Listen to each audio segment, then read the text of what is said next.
फळ मार्केट ते धामणीकडे जाणाऱ्या रस्त्यावरील एका बियर शॉपीसमोर हद्दपार असलेल्या गुंडाने पूर्व वैमनस्यातून दोघांवर चाकूने प्राणघातक हल्ला केल्याची घटना दुपारी 3:30च्या सुमारास घडली। या हल्ल्यात सचिन प्रकाश पोळ आणि सिद्धार्थ लक्ष्मण पुकळे हे दोघेजण जखमी झालेत। यातील सचिन पोळ हा गंभीर जखमी झाला असून शासकीय रुग्णालयात उपचार सुरू आहेत।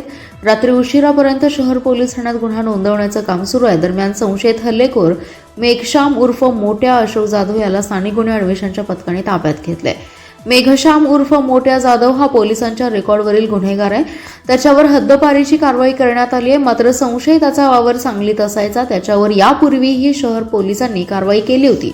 जखमी सचिन पोळ आणि सिद्धार्थ पुकळे हे त्याचे मित्र होते। आज दुपारी धामणी रस्त्यावरील दादा बियर शॉपी येथे दारू पिण्यासाठी गेले होते। त्यावेळी पूर्वीच्या वादातून संशयित मोठ्या आणि पोळ यांच्यात वादावादी झाली। वाद टोकाला गेल्यानंतर मोठ्या याने स्वतःजवळील चाकूने पोळ याच्यावर वार केले। त्यावेळी भांडण सोडवण्यासाठी आलेला पुकळे याच्यावरही वार करण्यात आला। रक्ताच्या थरोळ्यात जखमींना तातडीने शासकीय रुग्णालयात उपचारासाठी दाखल करण्यात आले।